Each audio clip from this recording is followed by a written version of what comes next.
Let's go. That's one too few O's. Welcome to the Black Tower Podcast. Yeah, that's right. It's time. It's BTT. BTPT. There we go. Black Tower time. Black Tower Podcast. I feel time. like actually Black Tower time would be a thing. Oh, I would agree. Like military time and white people time. White people taco night. We're gonna start doing. By the way, chicken, no seasoning. Yeah, the tortilla's already spicy enough. Because it's white people taco night. I'm gonna set up the voice and video here so the people can see us. Oh yeah, I should probably unmute. Can everyone see me? Can everybody hear me? Oh, I did unmute. Okay. Nice. Yeah, you unmuted a long time ago. You've actually been unmuted this whole time. Well, yeah, like I did, and then like I guess I'll unmute. And then I muted again. Yeah, and then I muted myself later on because then I was like, "Oh, what if one of these folks joins and they hear our strat?" That is fair. Which is another reason why we can't post it until after. We can't post the pre-recording until after the swap time is expired. Yeah, we can.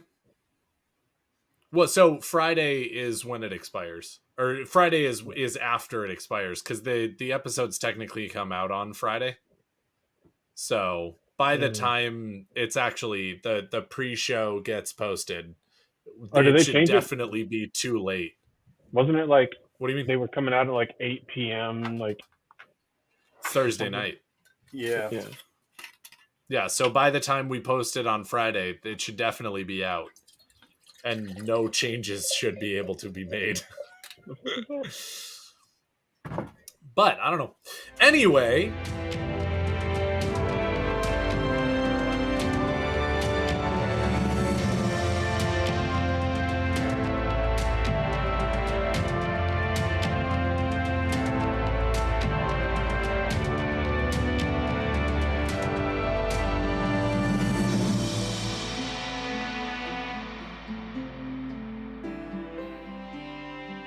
Welcome, everyone, to another episode of the Black Tower Podcast, your one-stop shop for all things Black, Tower, and Wheel of Time.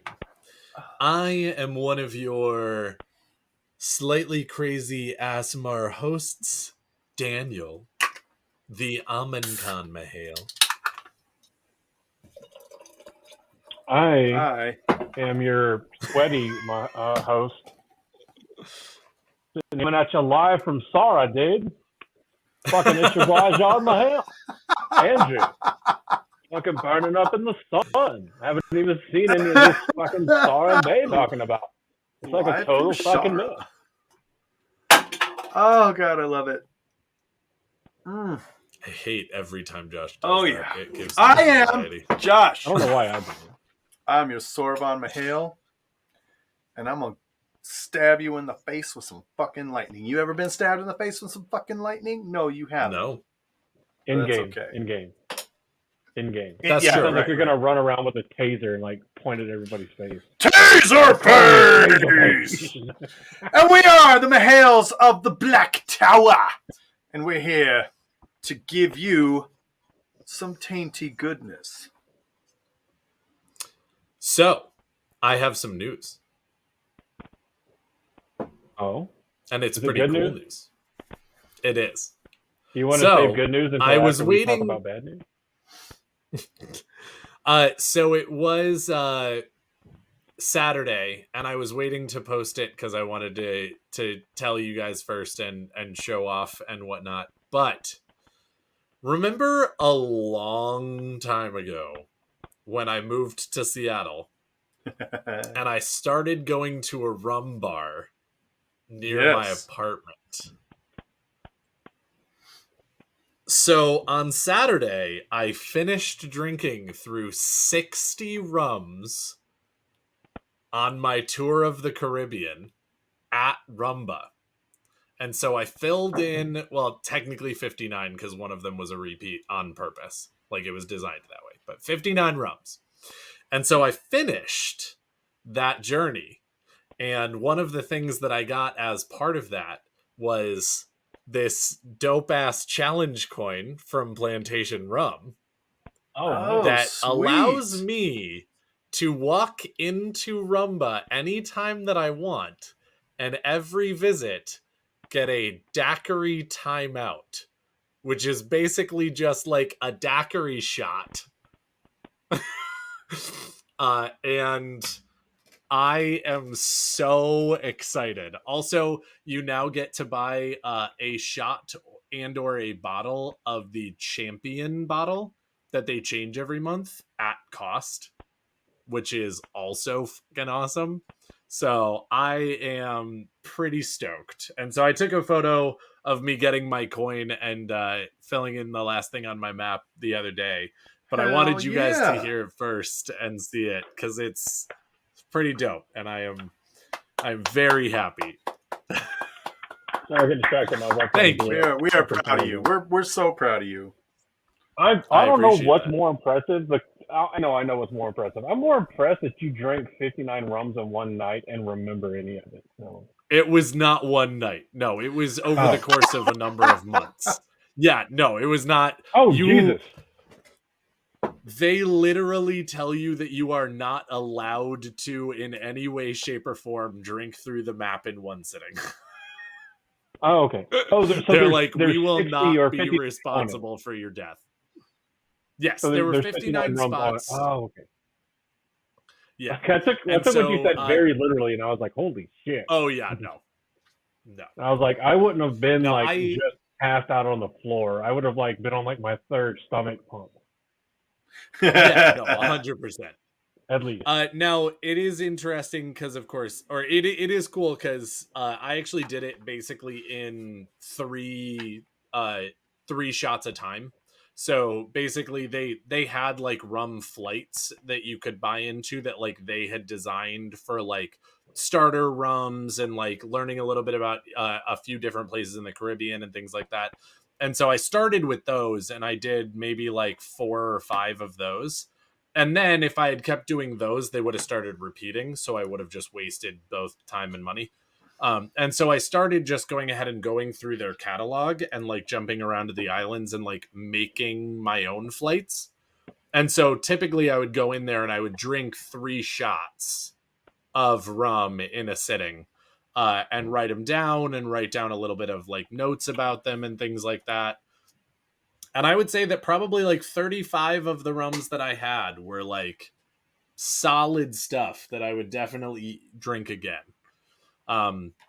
20 of them were actually not my style of rum at all. And a lot of them reminded me a lot of just drinking cleaning solution, which was not great, but that happens with alcohol. So, there you go.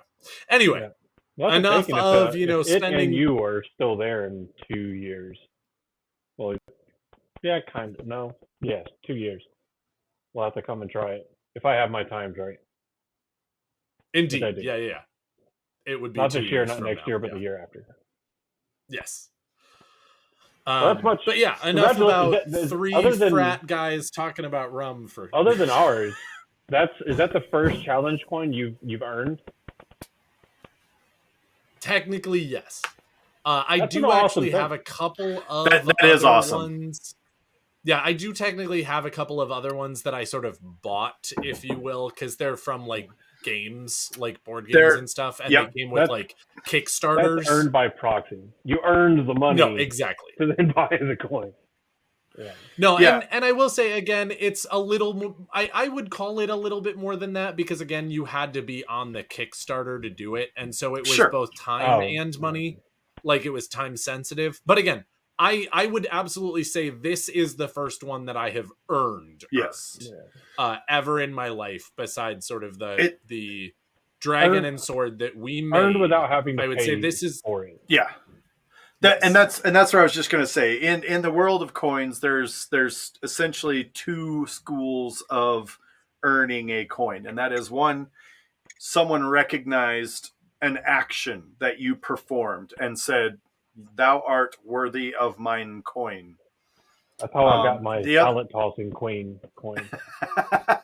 The other one is you earn it by way of, having the money, participating in the fundraiser, doing the thing or whatever, and that's you gain that. So both of them are valid means of collecting coins. Yes. Like it's not. You can have a coin that you're like, yeah, I mean, I bought it, it's cool, but people are still going to be like, it's still cool. And then some people will be kind of extreme about it and be like, well, you can't play with a coin you bought. And I'm kind of like, yeah, you can. And to be clear, the Black Tower podcast coins, you didn't buy the coins because we don't sell anything on Patreon. We don't buy anything. You are helping us do the show, and as a thank you and recognition for your efforts in helping us, you got coins. Indeed. But that's far better news, because the only part of news that I have is that while I was thinking about getting some kind of air conditioning for my garage, where I have like my weights and stuff set up, I hadn't planned on doing it for a while, and I have done that. I now have bought a window unit that will now sit on the floor in my garage, because that's definitely optimal operating setup for a window unit. But what's not so fun is this legacy of being cursed by the air conditioning gods. So, there are a total of 1, 2, 3, 4, 5, 6.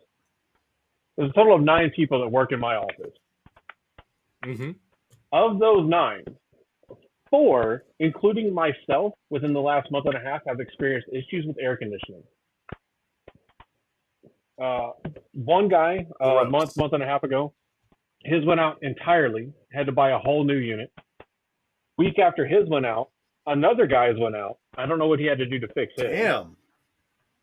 And then half a week to a week after his went out, the one for our office went out. And then a week and a half ago, another guy's went out, and he got off lucky. All he had to do was to replace the capacitor. And then come tomorrow, which is Wednesday as we're recording this, a week ago, mine went out. And I finally got an update today, because heaven forbid they put updates on the app that I can just look at, or they call me or email me with updates, because, why the fuck would I need to know what's happening with the air conditioning for this place? What? I finally found it today. The AC unit for the townhouse I'm renting is leaking Freon, has shoddy wiring that needs to be replaced, is throwing a breaker, and the compressor is like a 99-year-old man that just ate a whole jar of prunes and has IBS trying not to shit. It's barely fucking hanging on. So they recommended an entire system replacement. And I'm just sitting here like, so for those of you that maybe knew or didn't know that I was supposed to be on Mega Mount live stream Saturday and hanging out with Tom as much as I could, and I know he went ahead and did some giveaways from us because we were putting up 2 shot glasses and a frosted mug to help raise money for the victims of the Maui fire. I was supposed to be there. Also, it did go really well, by the way. That was a great stream, and Tom and Dragon Mount and everybody else who joined and participated. I think Josh hopped in for a little everybody bit. Was dope. Did I what? I did. Did you hop in Saturday for the stream? I could have swore you said somebody hopped in. I did not. Oh, you did? Oh, okay. Yeah. I knew one of you guys. Yeah, I hopped in for the end of episode 5 and all of episode 6. And a not insignificant amount of the before and after that as well. So, thank you for doing that. Of I don't know if you'd already planned on doing Glad that, but to. thank you for doing that. Because I felt really bad about not being able to be there. And the same story for me for Sunday for the draft, because when I literally just walked out to grab a drink to come back in, it is currently 8:02 here Eastern time. It is 83 degrees. Yep. So gross. Yeah, disgusting. So that's why you see all this behind me. This is my room, my bedroom. I mean, they're all my rooms, kind of. Indeed. Yeah. That's where I pulled out the pants that I put on 2 hamburgers at the time, like average everyday American. Why don't So- Americans like dictatorships? You could. Okay. What are we talking invade about countries tonight? for Should normal we reasons and not even should have we them. spoil check our people, protect our people from spoilers, and then Is that like a nut go check? into Sounds uncomfortable. tonight's Well, discussion? sorry. Before we do that, you guys are awesome. Aw. You two, Josh and Andrew. I love both of you. Shut up, bitch. I know. And if you like Josh and Andrew, and possibly me, hop on to blacktowerpod.com and check out all of the things that you would need to know about the Black Tower from the Wheel of Time, as well as the podcast, as well as all of our socials and things like that. And while you are there, make sure that you check out the Gathering Madness for this year. It is starting to come up pretty quickly, so I would highly recommend that if you think that you can be there or want to be there or have any interest in being there, absolutely do it. We would love to have you. It's going to be awesome. We also completely understand if you've already been to JordanCon and WatCon this year, it's already a lot of Wheel of Time stuff this year. We get it. Take some time. Take a less of a hit on your finances, all of that stuff. We would love to see you there as virtually as possible. But That's if right, you there can will be be there virtual physically, events.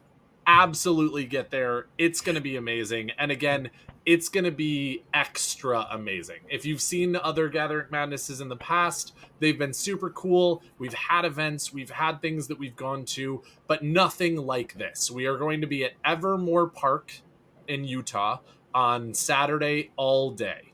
We are actually going into the park and hanging out in one of their areas before the park even opens. So we will effectively have that entire place to ourselves.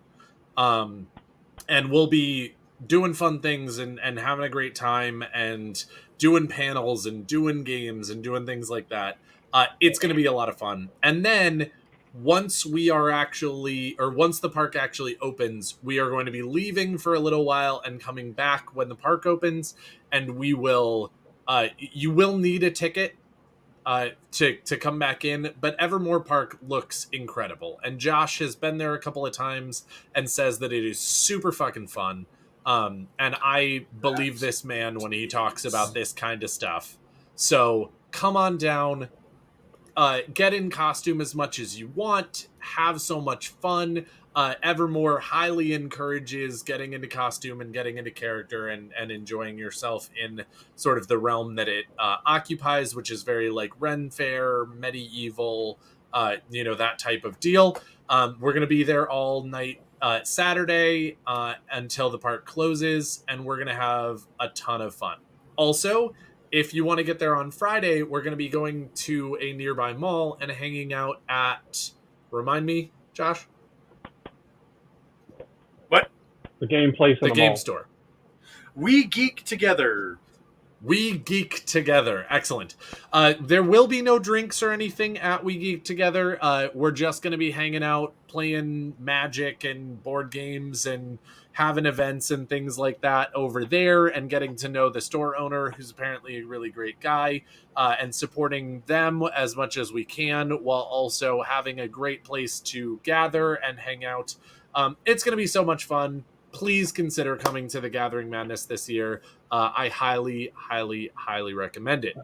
And for those Once of you that you are are going, done with all of that, but wait. But for those of you that are going, but there's wait, more.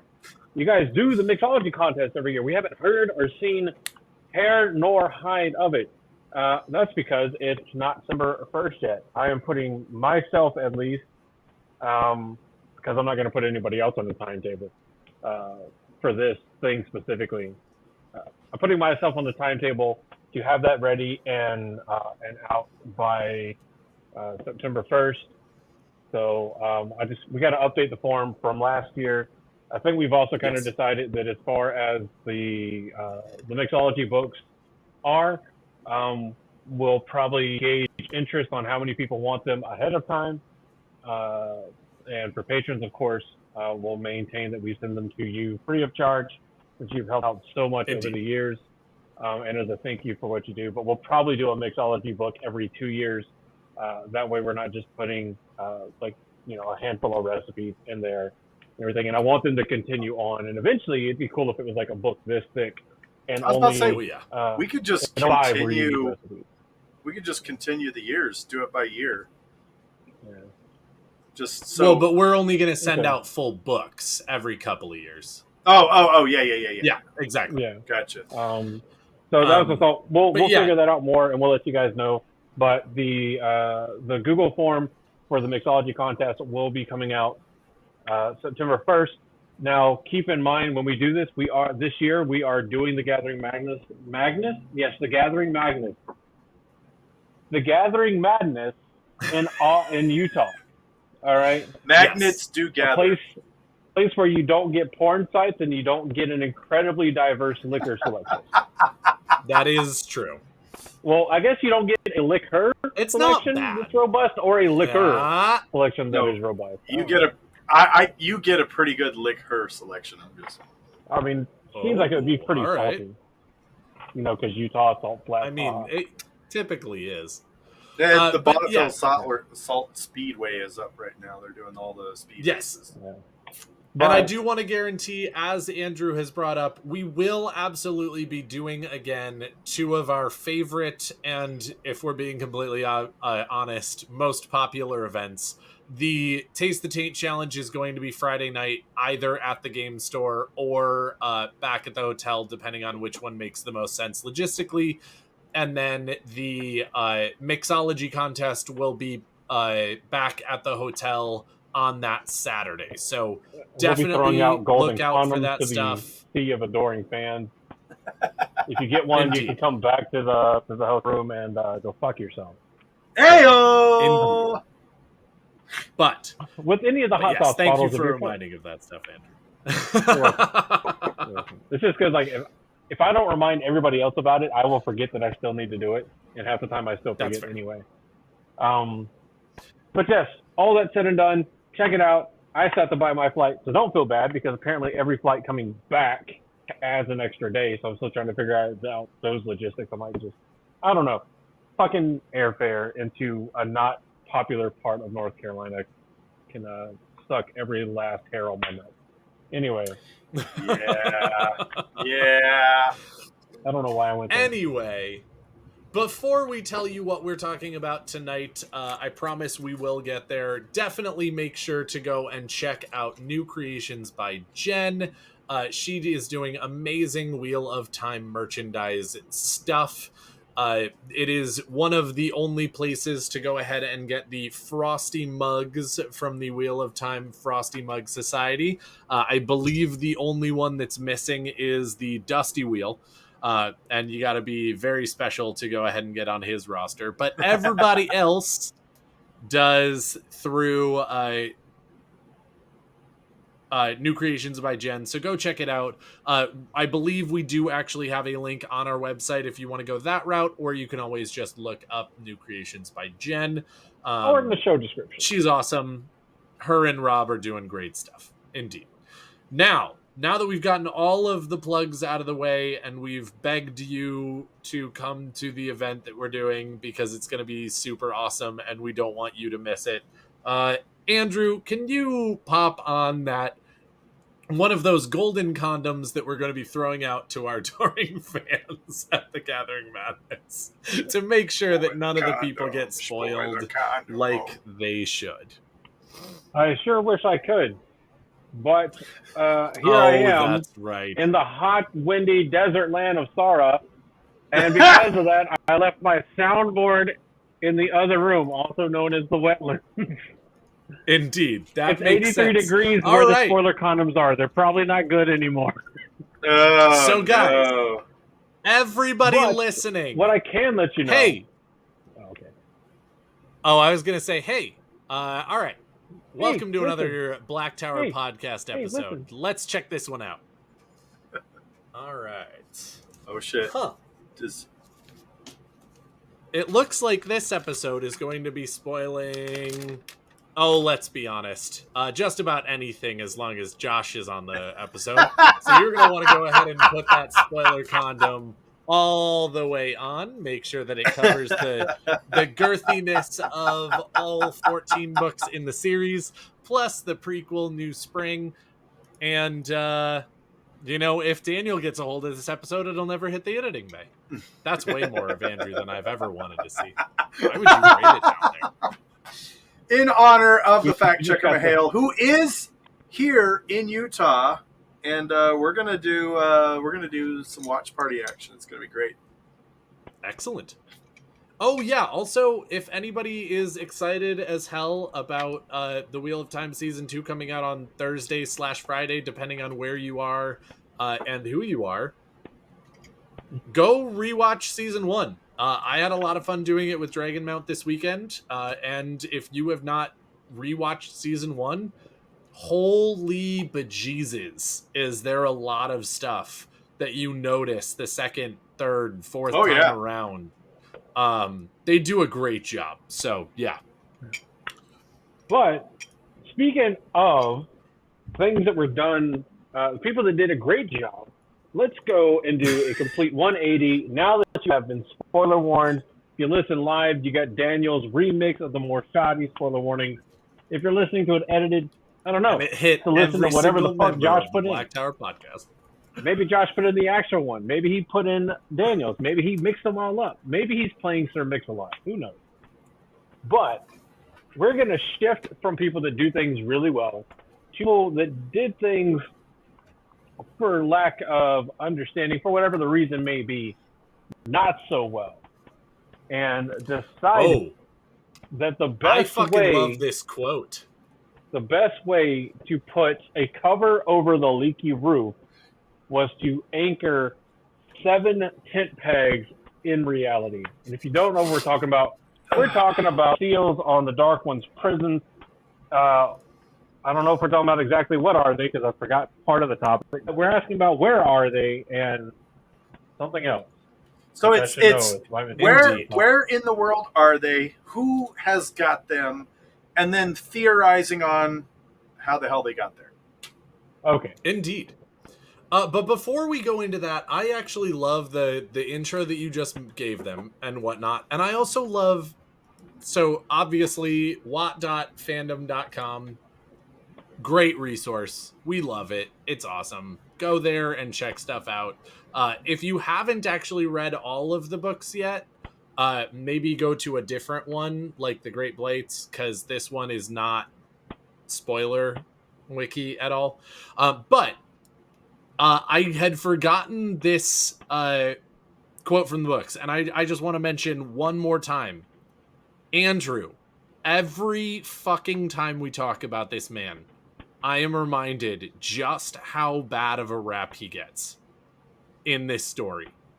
Because Lews Therin, absolutely, don't get me wrong, there's a lot of evidence based on the number of people that hate him and the number of things he did wrong and all of that different stuff, that he was not the greatest guy in the world and that he was somewhat arrogant of his abilities.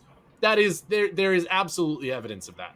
But then you get quotes like this, where you realize just how much he was doing the best he could with absolutely dog shit circumstances and just trying to hold the world together in any semblance of order. It's and like Gordon Ramsay with a bag of dog shit being told he has to make fudge brownies. Right? For exactly. Real. But let's be honest. No, 100%. Gordon Ramsay could do it. Probably, yeah. He and could polish that literal turd. But again, so there's this quote at the very beginning of... There's a quote at the very beginning of the article from wat.fandom.com on the 7 Quendiar seals that Rand says to Egwene after he has become Bodhisattva Rand and reconnected with his memories of Lews Therin and whatnot. And he's come down from the mountaintop and he says, Cadsuane, you're not even remotely as old as I am, and that's a nice paralysis net you're wearing, and blah, blah, blah, blah, blah. And then he says to Egwene right before the last battle, I crafted these, he whispered. I made them to never break. But I knew, as I did it, that they would eventually fail. Everything eventually fails when he touches it. And I love that idea of Luz Theron just being like, the Chodan Call have failed us. Everything that we have done has failed us. We are losing at every front. What we need to do is put a stoppage on this. What we need to do is do something to stop the Dark One from destroying our entire way of life. Here are these seals made of things that are never supposed to break. That the power quite and the opposite. The more you try to break them, the stronger they get. The stronger they get. Exactly. And so I am going to take the 100 companions, and I am going to bring them to the Dark One's prison, and we are going to do everything we can to put this genie back in the fucking bottle and see if it works. And in the end, it fucks up a lot of shit. But it also gives the world almost 3,000 years of peace-ish. Of the Dark One not being able to have his way with the world. Of it not going to hell in a handbasket. So, again, I just want to throw out a reminder to everyone that Andrew is a smart dude, and you should listen to him on a number of different topics, including the fact that fucking Luz Theron gets shit on so much in this series. Well, I'm not sure how much of that is actually deserved. Well, it goes back to two things, and I'll make them very quick. One, Green Goblin's most famous speech with the Tobey Maguire Spider-Man. People love heroes, but what do people love more than heroes? To see a hero fall. Same thing. You love Luz Theron because he's supposed to be a hero, but then he fails, and it's like, I guess he's not so much of a hero, because people are also intrinsically afraid of. So as much as they want to have like an idealistic person that is morally or strength-wise above them, we're also terrified as a human race of having people that will achieve things we never can. So having them humanized helps us out. That's part of the reason why the Greek mythos and the Roman mythos and even the Viking mythos and pantheons are so popular, because they're very humanized deities rather than like the Christian or Islamic deities that are in. But the other point that I have to make is we're also talking about a series where you have a staggering plethora of people that will excuse Tylan and blame Matt still, and excuse the actions of Elaine immediately after, but still will entirely blame Luz Theron for the state of the world. With no recognition to trying your best, doing your best, anything like that. So it just goes to show that, and again, if you believe any of that kind of stuff, that's the one time I'm not going to say that's fine, because I just vehemently can't agree with you, and just don't ever say hi to me, please, because of how horrendous it is. But everybody believes what they believe for a reason. I get that. I respect that. And in light of your reasons for believing that Tylan's not wrong, and I recognize it's a dumbass. It's just there's always more to the story than what happens at face value, and sometimes it includes pulling very abstract and sometimes very thin threads from other areas to understand. Yes. Some are more obvious than others, but some aren't. But yeah, no, I can't agree. So I can't agree that this is, again, Luz Theron, one, not only being abundantly trying his best that he can in a time where he had no other options. Because I never realized exactly how the timetable played out when we did this episode talking about the Chodan Call and Luz Theron and the 100 Companions. How it wasn't just Luz Theron just rushing off and doing this anyway. It was they waited for Chodan Call. The Chodan Call access keys got captured by the Shadow, or in territory that got captured by the Shadow, even though they didn't know they were there. And so this was the last-ditch effort. So it's kind of like at the Mm-hmm. timeline where this happened, what else did you expect anyone to do? Like, what was the other option? You're Mm-hmm. losing on all fronts. There's no telling how many of the 100 companions die already in the fight before this. There's no telling how much Mm-hmm. the fighting pushed people away from siding. Like, it's an impossible task management. And It is. that's the thing. It's always you get a lot of people that are always so willing, and this is not to say that there are not problems in this arena, but Oh, absolutely. you do get people who are always so willing and so happy to be like, my boss is such a jerk, my manager is such a jerk, I needed time off and they wouldn't give me time off, I needed a raise and they wouldn't give me look, I get it, I understand it. There are a lot of troubles with management and leadership nowadays. People don't understand the difference between management and leadership. Truth. But there are times in which a manager or a leader must make difficult choices. And there are times in which a leader has to say, look, I know you want that day off. The mission fails if you're not there. So I can't grant you that day off. And there are valid reasons for why a leader would address you in a manner that says, I'm sorry, I cannot grant you that comfort, that nicety, that luxury. And it's very, very difficult. And it's very, very difficult for a leader. That's why we have sayings like, heavy is the head that wears the crown, those kinds of things. But it's very, very easy for everybody else around to judge the consequences of those actions and conveniently forgetting how difficult the choice was to make in the first place.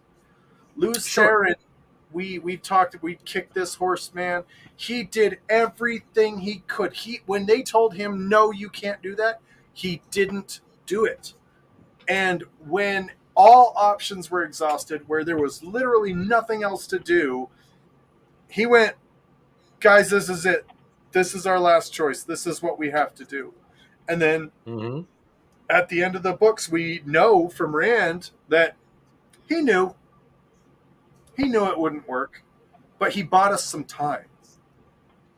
And again, wouldn't work in what capacity? That's actually one of the things that I love about this is it did work. It didn't stop the problem completely without ever coming back. Right. It didn't fix the world in a way that meant that, everyone got to go and live their life in peace, in harmony, in every way, shape, or form. But in the end, it was a solution that stopped the hole, that stopped the deterioration, that said, I'm even going to sort of turn back the clock on this damage. Yeah. Though, on some level, was the cure worse than the symptoms? Hard to say. Yeah. We have no idea what would have continued to happen if they hadn't gone ahead and done this. Anyway, that is a complete aside that I think was important to say, because I absolutely, as I said, love this quote from Rand. I think that it is actually incredibly telling about Lews Theron's state of mind, about the world's state of mind at this point, and just how desperate their situation was, that Lews Theron said, bruh, it was the best solution we had, and we even knew it sucked. So here we are. Yeah. But so let's talk about the 7 great seals and where they were found, what state they were in, and ultimate spoiler warning in case you did not know after we spoiled you for the entire series, when each broke. So the very first one we see is discovered at the end of book 1, at the end of the Eye of the World, in the Eye of the World, underneath after they have completely drained this pool of pure Sidene, and is discovered in the kind of like raptor protected, or I can't remember if it was in a chest or not, No, it wasn't. It was by itself wrapped in cloth.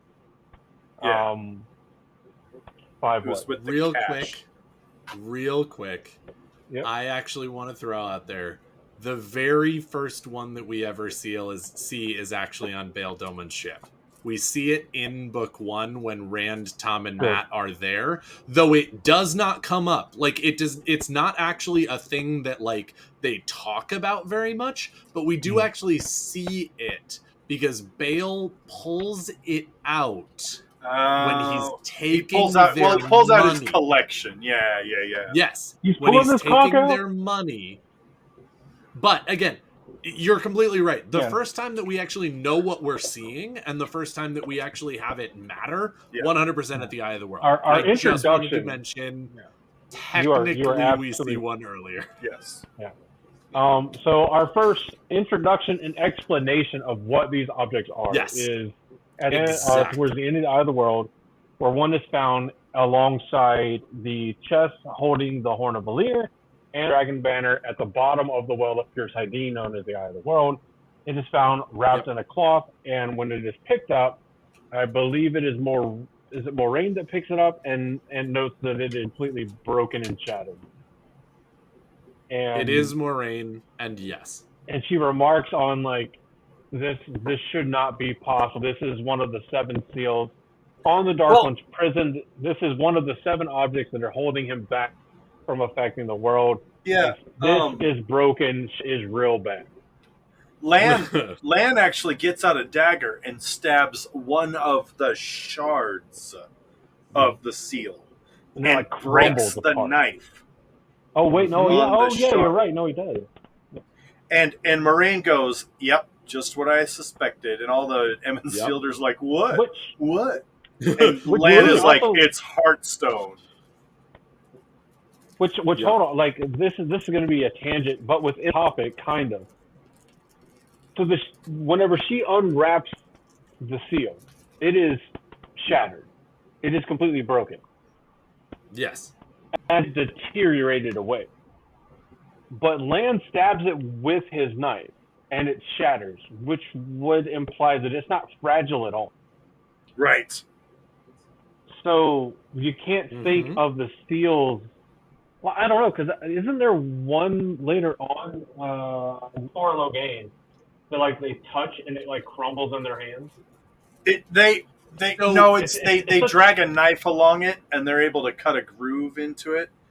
And what's they shave the edge off. yeah. with a Okay, knife. so it's probably one of those changes from book 1 to the rest of the series And that that's Robert Jordan made. yeah, and that's the thing is Or what we're this was meant the to- first one that actually broke, and so it's like not as weak as the rest of those, not as deteriorated as the rest of the seals. Maybe. Right.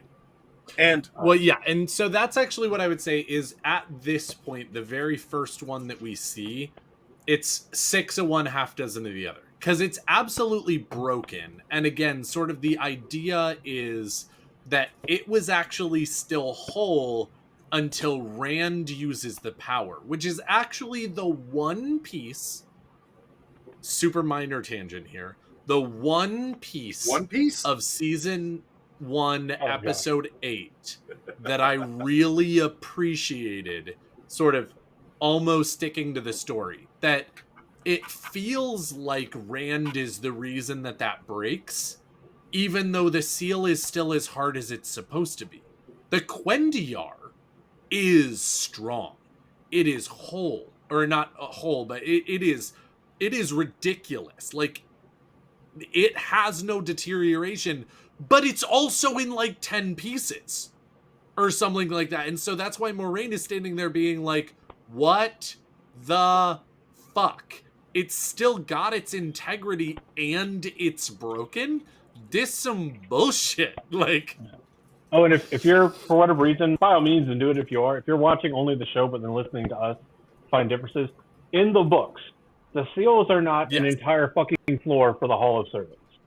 They are the size they of are a hand. movable, yeah. They are roughly this big. Yes. Pick a hand Correct. and size that's comfortable for you and sit on it. I mean, that's the size of the seal. Think about a small frisbee Yeah. or a large coaster. Yeah, the Sure. next two, because I think the list I'm looking at is actually in order of broken. Because big surprise, I'm looking at a list on my phone. Great. Watch.fandom.com. As Go you check should. them out. They're pretty great.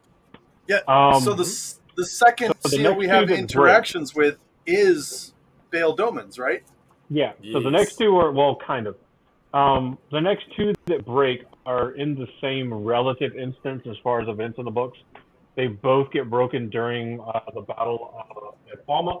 One is the one Correct. that Bale Doman bought from a Saldean antique dealer that was then confiscated by the Shan High Lord Torok. And then later, Correct. Moraine found it, and by the time I believe Moraine finds it, it's already broken. Correct. The other one is also in Torok's possession, and when Moraine finds it, it is also broken. So Correct. far, out of 3 seals They're right found, next to each other on his shelf, effectively. out of the first 3 seals we have seen that are supposed to be uber important that have broken, all 3 of them have been found or touched by Moraine. And I'm not saying it's her fault, but it's a little suspicious. It's absolutely not her fault, but It's if you're still absolutely suspicious of Moraine, not Moraine's fault. It's absolutely not Moraine who's breaking them. now this is where the list is no longer seems to be in order of when they were broken, but maybe in order of when they were found. There is one that Moraine. The fourth one chronologically is introduced by Mazrim Taim, Correct. right? Okay, yeah, that's not the next one on this list. Oh, Yeah, no, it's not. Yeah. All right, so chronologically, the next one is given to Rand by Mazrim Taim. Now he buys it, or gets it from a Saldean crafter. Chronologically, Lord of Chaos. Moraine gives him one from the Stone of Tyr in Dragon. That's the one I was about to go for. Very beginning. It is that one. Yeah. Well, there's more in between. There's 3 in between that one and the one that Mazrim Taim gives. Correct. Because there's the one that Moraine finds in the Great Holding of Vongrial in the Stone of Tyr. And then Moraine also, that one, I think she hides them all as much as she can. Yes. But the next one she finds is in Ruidion, whenever she journeys into Ruidion in Fires of Heaven, the best book in the entire series. Fucking fight me, bro. Nope, absolutely the best. Fires of Heaven is actually right after the best book in the series. No, I think what you're thinking of is you read a book before the best book, and you're getting that confused. Correct. Dragon Reborn. That's actually accurate. So there's that one that Moraine finds in Ruidion. And I'm not talking about those being broke because those are broke at the same time as another one that we're about here in just a second. The next one chronologically is found actually by your braid mistress, Nynaeve Almera, at the Panarch's Palace in Tanchico. That's right. We are just chilling out in Tanchico, tanning on the beach. Tanning in Tanchico? And she finds one in the Panarch's Palace, like looking at all the other relics, like, oh, cool. What the fuck? Hey, here's one piece of 7 for the fate of the world, just on display like it's a fucking museum. Well, right next to the Mercedes logo and the saber-toothed tiger skull. Right. Yep. And the last one that we see. Fuck. Wait. Yeah, chronologically, the last one that we see in the books, again, this one shows up in Lord of Chaos Chapter 2. It is the one that Mazrim Taim gives to Rand. In this one, he gives the whole story about how he found a farmer who said he was descended from royalty during the Trolloc Wars, and then nobility during Arthur Hawkwing's reign. Trolloc Wars were after Arthur Hawkwing, or were they before? No, they were after. They were after. That's weird. Because that was part of why the Trollocs were so successful, is because Hawkwing's Trolloc Wars were after Arthur. Okay, so never mind. That makes sense. That you would go from royalty to nobility. Never mind. Mm-hmm. But this farmer's family guarding the disc for 2,000 years until time passed by, and the man, old and without heirs, thought that time was the Dragon Reborn, and gave it to him for safekeeping. I call absolute horseshit on that bullshit story. He saw it, knew what it was already working under the tutelage of the Forsaken, and was like, taking that. Yep, I agree. This is mine now. Thank you very much. Yeah. But I agree. You know what? I actually believe that man's story up until the point where he gives it to him. Homie told that whole story to Mazrim Taim, and then Mazrim was like, cool story, bro. Fireball, and then took it. So the one that Nynaeve found, it is packaged, because at this time, by this point, they're super, like, they're bubble wrapping them with, like, wool sheets. They're trying to make them very protected. Trying to protect them, yeah. They've got them super packed in saddlebags. Nynaeve is, like, OCD style checking this seal every 5 seconds, it seems like. And it breaks still during their travel from Samara to Saladar. I believe when they arrive in Saladar and go to present the seal, they find out the seal is broken. Because, you know, plot impact. Because bubble wrap didn't exist. So the last 3 that remain unbroken as we approach Tarmogeddon, or the last battle, are then all together summarily broken by the sealed breaker, another one of his titles, Logain Alblar. Ablar, not Albar. An Albar? Blah, blah, blah. Open bar. Logain Open Bar.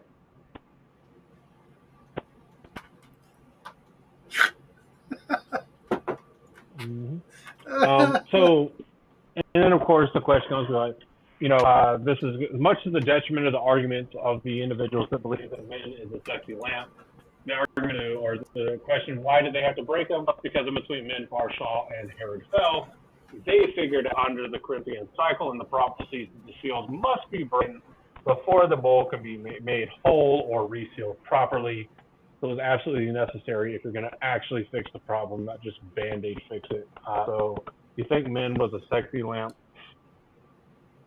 You know what? You're just wrong. Well, I also love that makes so much sense. Like, honestly, just think about that for a second. Like, just what do we know about in life?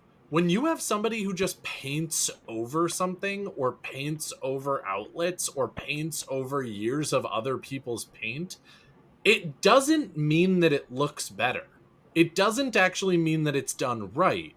What you actually want to do to get the best coat of paint, if you will, is to sand or scrape off the underlying layers of paint and wallpaper and other things that make the integrity of the drywall or the wood or whatever it is that you're painting less.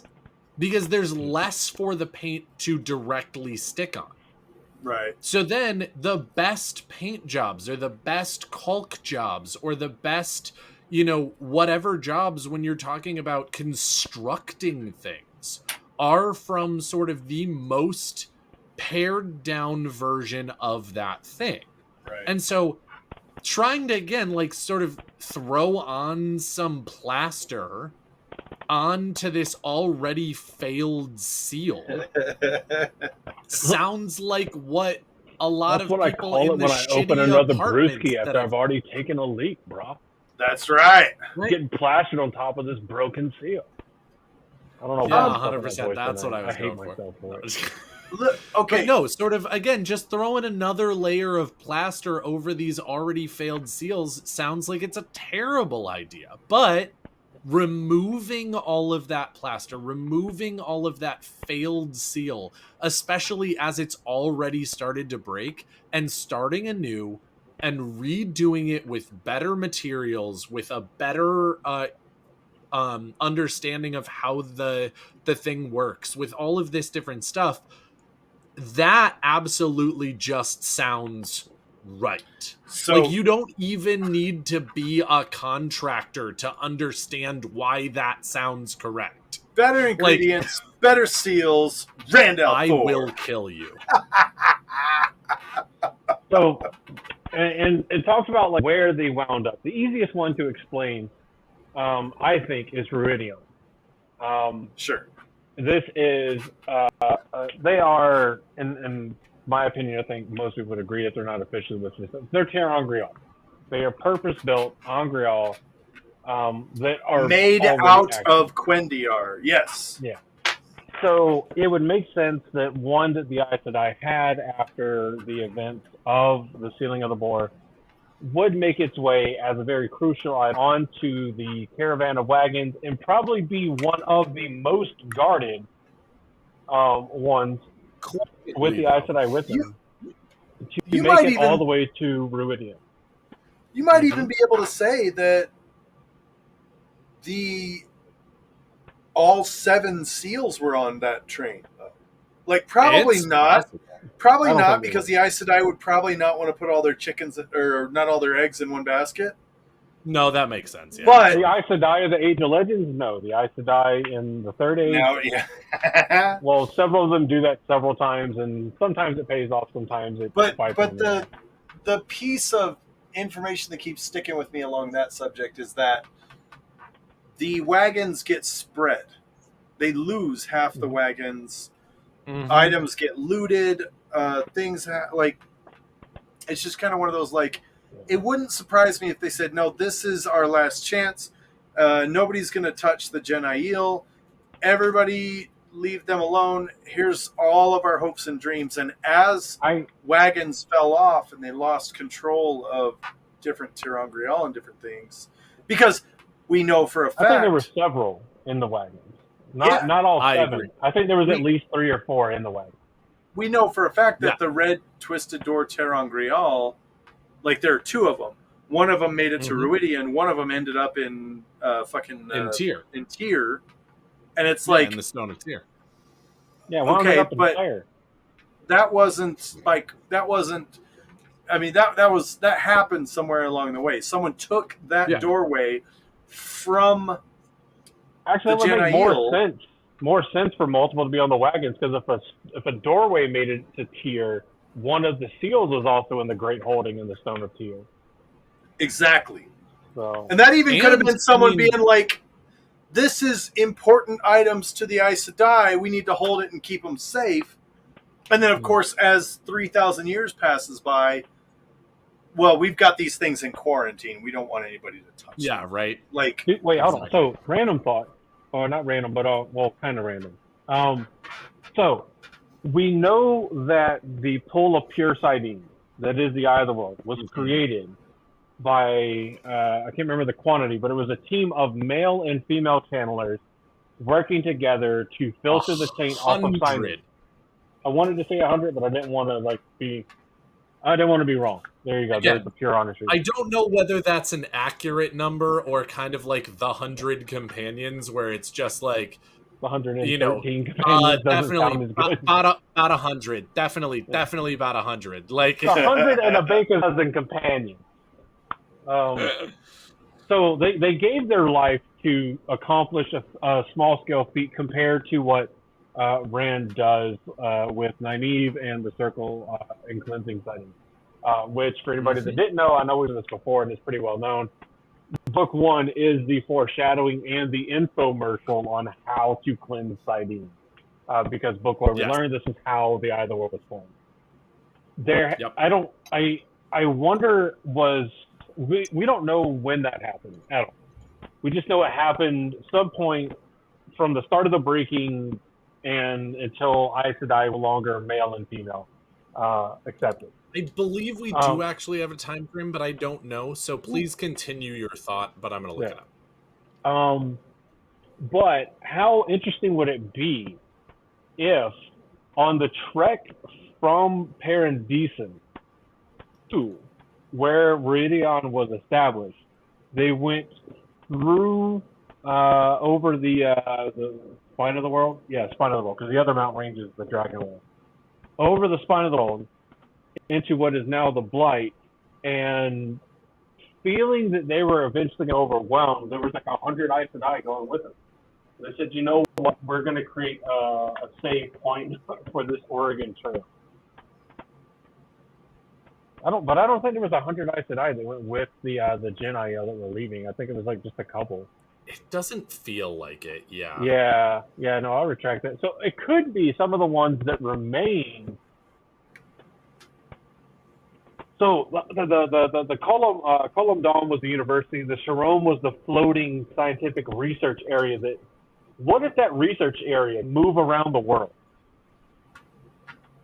And the same tech that kind of made the Sharon able to move around the world became the inspiration for how the blight, or not the blight, but the Green Man's Garden with the Eye of the World can kind of be available for those who want to access it and not be available for those who can't. What if it's like the security measure adopted from the Sharon? And the 100 Aes Sedai that created the Eye of the World were the last 100 or so Aes Sedai to know how to access the Sharon. Yeah.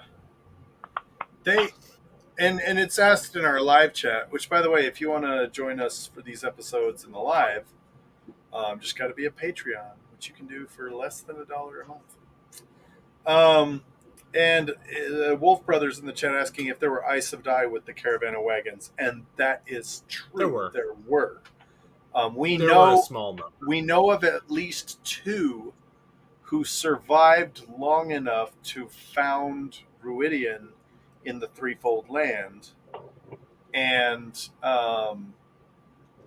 the thing is that when they get to the Threefold Land, it talks about them being so old, even old for Aes Sedai.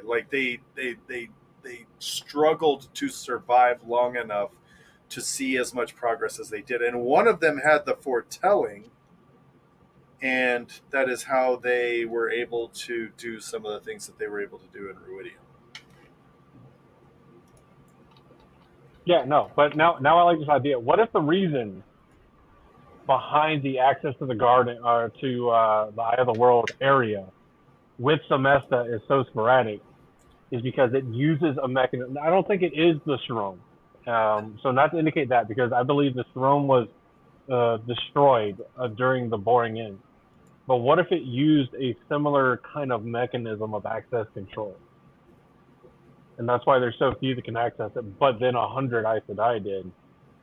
Actually, no, there'd be no reason for it to be like that before they accessed it and created the Eye of the World. Here's a question. What happened to the Sharon? It was destroyed. Oh, was it? Yeah, so the Sharon was this big white floating sphere. And when Mirren and what's his nuts, Mr. I died immediately because I refused to go to the dark side. The Sharon was described as turning black before exploding across the sky, I believe. Oh, that's right. I recall that now. That's because that was people were just why did the big white orb turn black? That's not good. So interestingly, there's actually a number of different things on here that I think are a little bit fascinating that we should talk about for just a moment. Spill the beans. We probably shouldn't take a ton of time, but spill the beans. So from Rand's visions in Ruidian, we actually find out that there were that the Carathion cycle was actually sort of being put together at the very beginning of the breaking from a number of foretellings for a number of different from a number of different other things, and one of them was saying that the Dragon Reborn would need clean Sidene for the last battle, and that they actually misinterpreted this and made the Eye of the World so that the Dragon Reborn could use untainted Sidene in the last battle, not realizing that, of course, the foretelling is just a suggestion, and that, of course, Rand would come along later and figure out how to untaint all of Sidene, so he would have untainted Sidene. What? Was it almost when I say almost Confucian, the kind of Confucian philosophy is the Yenu who often seeks the route to avoid his destiny often causes it. What if it was the opposite? Sure. But they're you're going to need clean Sidene, and the prophecy was almost counting on them to interpret that as we need to make it ready. But you had, because think about it, you had 100 male and female Aes Sedai from the Age of Legends, the pinnacle of channeling technology and understanding. They were able to do something to figure out a way. And all it took was Moraine mentioning casually to Rand in their company that 100 male and female Aes Sedai worked together to create this. And then bam. Now he knows how, well, he doesn't know how to do it, but, in between that and, Mr. Dragon voice in the head. It's also interesting because this article that I'm reading, or these comments that I'm reading on Reddit, because of course, actually is a little bit fascinating, because somebody is we know that the way to cleanse Sidene is evil calling to evil, and somebody else is like, no, that's not actually really a fair supposition, because just because that's the way that Rand ends up doing it, it actually seems more like the 100 Aes Sedai that were going ahead and making the pure Sidene actually had to pull the taint out into themselves, which is not evil calling to evil necessarily. It's just it needs a vessel. And Rand decides to go ahead and use Shadar Logoth and sort of have the evils fight each other and explodorate themselves. But really, the Aes Sedai at that time were pulling it more into themselves and just accelerating their madness and whatnot. But again, sort of figuring out that idea of using Sidar as a filter, but didn't really have a great place to filter it into besides themselves. And so they were really just sacrificing themselves and murking themselves to make this thing. Yeah, so he didn't know that they would fight each other. I think whenever Rand made the plan to dump it in the Shadar Logoth, he was just looking for a place that he could dump this horrible taint into that was already super fucked up, that wouldn't suffer for it. Yes. And he probably I don't think Rand actually knew. He probably did the blight in the areas controlled by the Dark One weren't the best option. So sure. It was one of those things where you used the wrong formula, but you got to the right answer. Sorry, go ahead. Well, doesn't he get a sense of this when he's in there, though? Doesn't he feel the taint of Sidene interacting with the taint of Mashadar? That was always my headcanon. Yes. So, again, I think that Andrew has the right of it. That if we're being completely honest, I also think the same thing. That Rand said, where are we going to put this? And he and Nynaeve and everybody who was, part of this particular plan to go ahead and cleanse Sidene was like, we don't want it around people. We don't really want to give it back to the Shadow, blah, blah, blah, blah, blah. Let's use Shadar Logoth. And Rand was like, great. Everybody's on board for going ahead and putting the taint in Shadar Logoth. They didn't because know it's they showed already up. A place that's super fucked. Because this was still Rand being the, everybody's going to do what I say because I need to do this because I'm going to... This is in his, I will commit heinous atrocities because I'm the martyr of the world, so they must do it because I'm the martyr of the world. And therefore, nobody, you have to do what I say. Nobody except maybe Moraine, I think, knew his plan to try to cleanse Sidene until they showed up at Shadar Logoth. Moraine wasn't there. She's still in the Tower of Genji. But yes, Nynaeve. Yeah. I don't think Nynaeve knew exactly what he was doing. I wish she might have known. Also, I have a feeling that he talked over a lot of what he was doing with Min as well. And while she didn't necessarily know what he was talking about when it came to the power, he was pacing around his room telling Min everything while she sat there and went, sure, Rand, I totally know what that means. He told Nynaeve right before they went. That's a great idea. He told Nynaeve right before they went because he said, look, this is what I figured out. This is what I think. This is what I have gathered with the help of Min, whoever. This is what we're thinking. Yeah. You're the only person that not only I think is strong enough, but the only person I can trust enough. Because imagine the trust you have to have as somebody that Yeah, has that's such true. an ingrained distrust of the Aes Sedai, who do you trust to give access to the most powerful sa'angreal known to man? The wisdom you grew up with. Yeah. Well, and the one who absolutely you know is headstrong enough that when she says that she's going to follow you and do what it is that you say, that she is going to keep her word. And you Almost tell her, possibly out of pure stubbornness to the fact that she said she would. Maybe not even because she thinks you're right. Like, yeah, and you tell her, don't ask questions, get in the car, we're going to go heal Sidene. Get in the car, losers. We're cleansing Sidene. But yeah, so But yeah, anyway, so again, we need to get I back to the seals. So personally- you had more info on the, or was that the things you found about talking about the seals? No, I was actually just sort of talking about the fact that I actually think legitimately Andrew's right. That sort of I think Rand decided on a place to put the evil. And that he didn't necessarily know that it would destroy Shadar Logoth.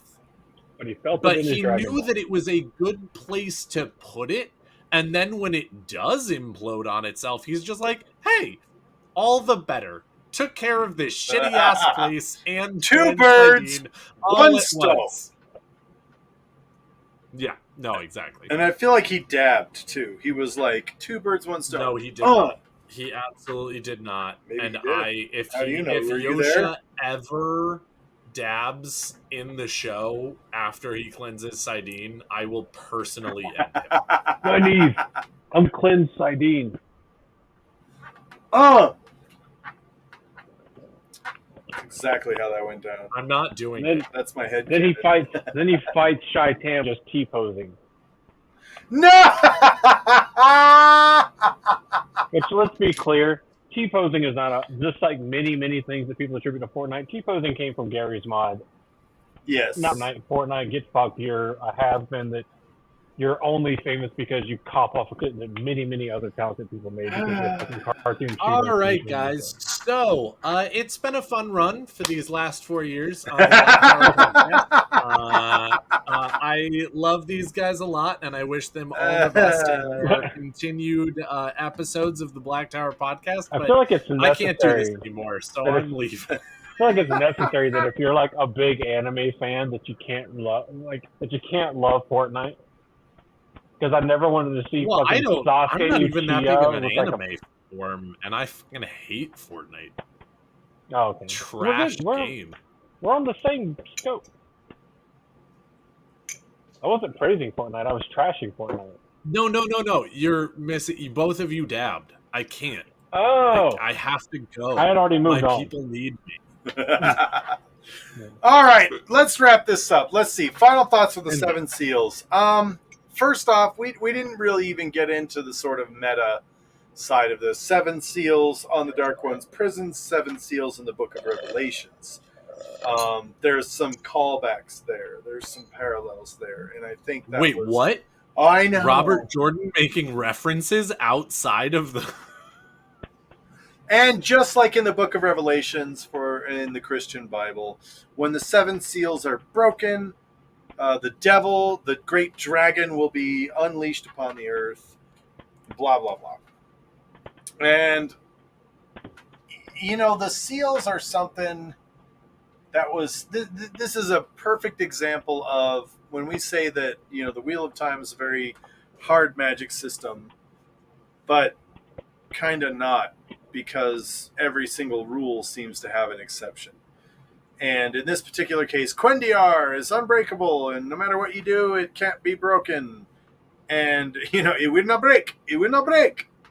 It broke. It broke. And, you come to find out, with the true source, you can erode the structural integrity of the Quendiar itself. Now, it takes 3,000 years. But it's an interesting sort of 3,000 years will leave you with such a cracked Quendy. It's an interesting bit, and then to have at the very last battle to have 3 seals intact, and Logain, who was himself a false dragon, but was a false dragon. I don't think he was a false dragon in the sense that he was seeking glory. He even says straight up, and I feel like he's honest, he proclaimed himself dragon because, well, I could channel, and I was winning, and I sincerely thought I was. And he kind of did the same thing that Rand did. He was like, well, I'm just going to do shit until I can't do shit anymore. And then when it came down to it, and he was not the dragon, he went, oh, okay, cool, I'm not the dragon. Now I want revenge against the Red Asha. But him being the seal breaker and the next leader of the Black Tower, I think, is a super fun, super awesome bit of storyline. And I also love that when Rand tells Egwene that he has to break the seals, and the blood just drains from her face. Like, are you insane? Egwene just goes, you fucking what, mate? You fucking what? You fucking what? And she's like, I am the watcher of the seals, bitch. Like, and then I think someone is like, you haven't even seen the seals, bitch. Like, well, I also love, like, just imagine that conversation for a moment. Egwene's like, I'm the watcher of the seals, bitch. And Rand's like, cool, watch Logain break them. I don't know if you go by the TV. Well, he gives her a fake. Seal, I'll break these too. Hey-o! Well, you can say that in the show. That's what I said. If you go by hey-o. But I love that he gives her like several fakes, and he's like, "Oh yeah, okay, good point. Here you go. Here are the seals." It's a real fun. It's a deceptively simple piece of the story, but there's a lot more to the seals, and that's my my last words on the subject. I'll go next. So the first part of my kind of like final thoughts was going to answer a question in live chat. Did the tower ever know where the seals were? Technically, no. Did the Aes Sedai know where the seals were when they were initially made? Yes. But after the breaking, they did not. Everything was just out. The information was lost, just like everything else. To be perfectly honest, though, I find the seals to be one of the more lackluster parts of the series. We're kind of, other than them actually being broke, we're kind of done with them by Lord of Chaos. The breaking of the last 3 seems to be more formality than actually having a consequence. We don't see like a massive uptick in the actions of the Shadow Spawn or Shadow Soul or Titan. Now, to be fair, they're already in the middle of the final battle when that happens. But their reveal doesn't seem culpable to their importance. The finding one is kind of like oh shit, we found one, wrap it up and hide it away. Like that's it there. We don't see any effort to study, we don't see any efforts to recreate, we don't see any efforts to repair. And I will admit that it seems a large part of that is due to the normal to the Aes Sedai face, their unwillingness to adventure out and explore and test and try. But the entire series, even on my first read, I felt like the seals are more of a plot device formality to help explain why bigger things later in the series didn't happen earlier in the series. Much like in the way of, like I mentioned earlier, the illusion, the revelations, and the different seals being broken and the 7 horns being blown. Well, the seals kind of gives us a countdown, right? I mean, it does until it doesn't. Like there's no steady kind of thing. Like there's a like when you read Revelations, there's a relative pace to the breaking of the seals that kind of goes with it. It seems like a thematic kind of march to the end. With the seals in the Dark One's prison, it's like boom, boom, boom, boom, boom, boom, boom, boom.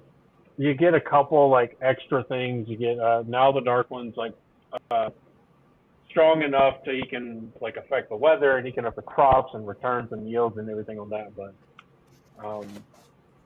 like again, when you say that these are the things that are anchoring something that is a patch on something that is immaterial outside of space time to reality, it kind of seems like the discovery or interaction with would be a little bit more dramatic or thematic. But as a plot device, I get it.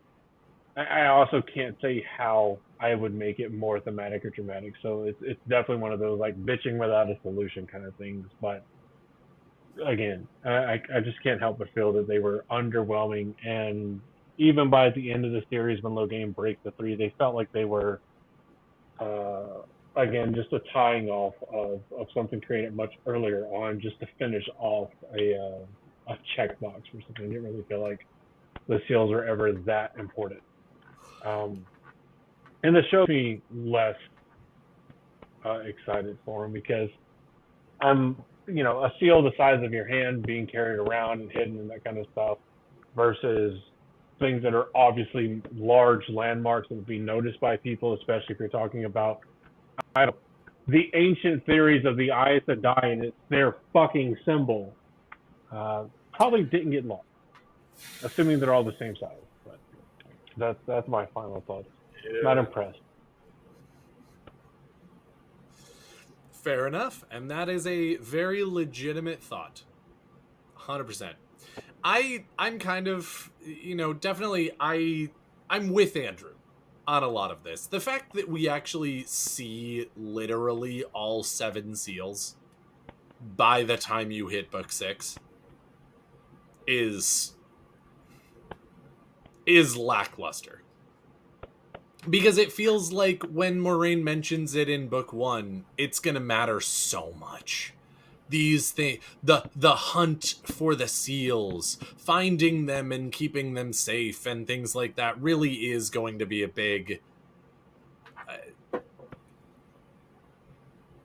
plot device in the books. And in the end, they're not.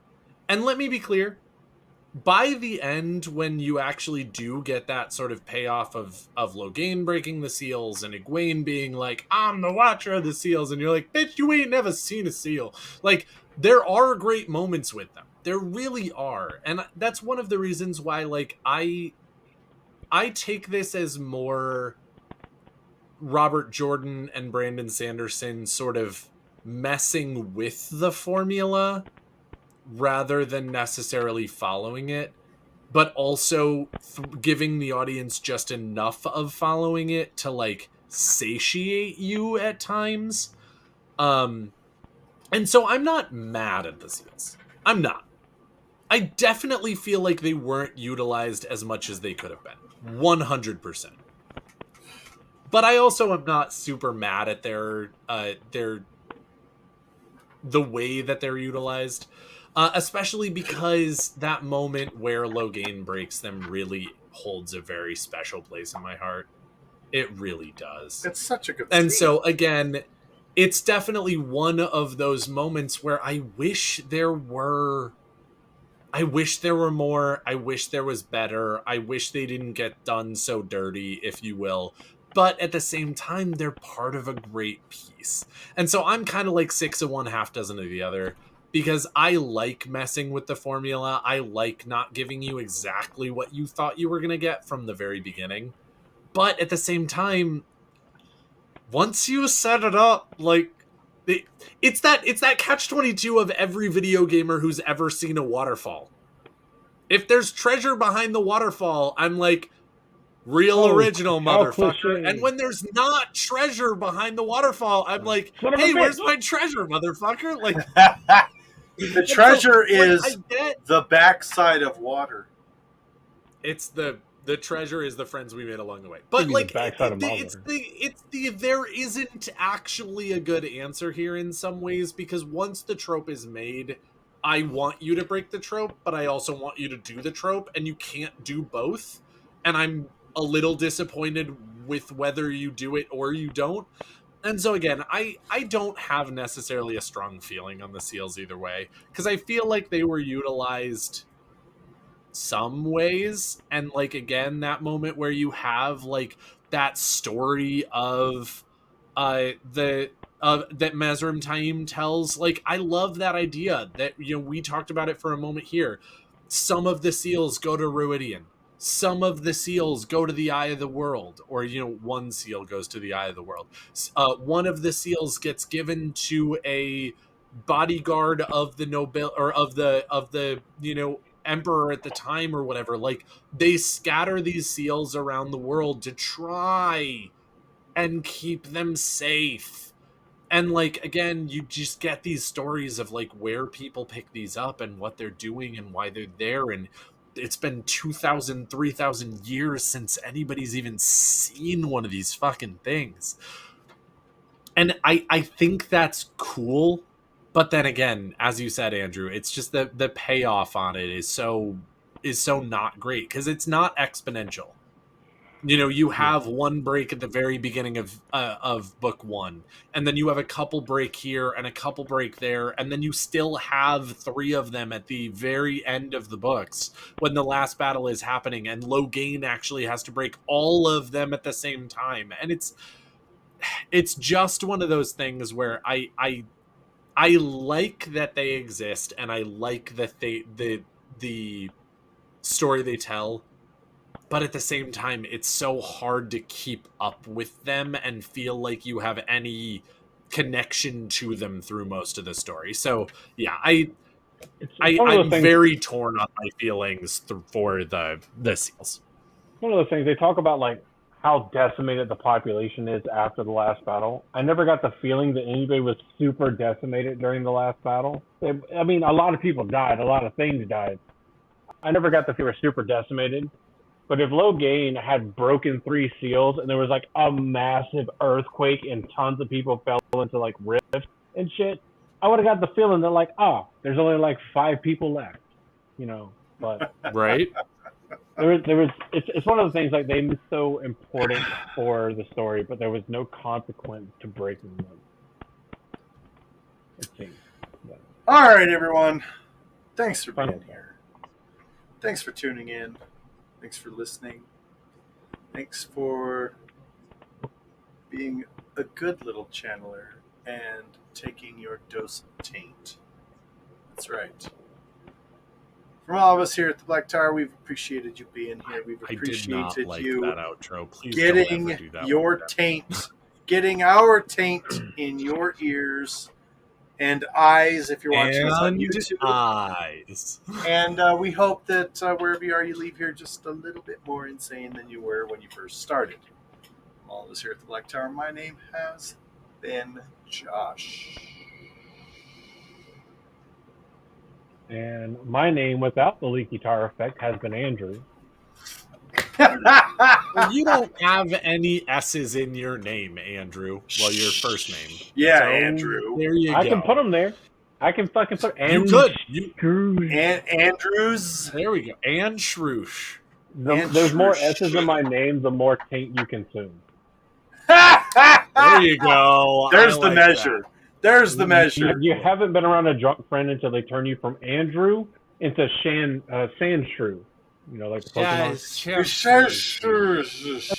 Sandshrew. Indeed. And then I just go slash, and I don't have nails, so it's like ineffective. I love it. Excellent. Perfect. Yes, and I have been your Amin Khan Mahale, Daniel, and from all of us here at the Black Tower Podcast, thank you.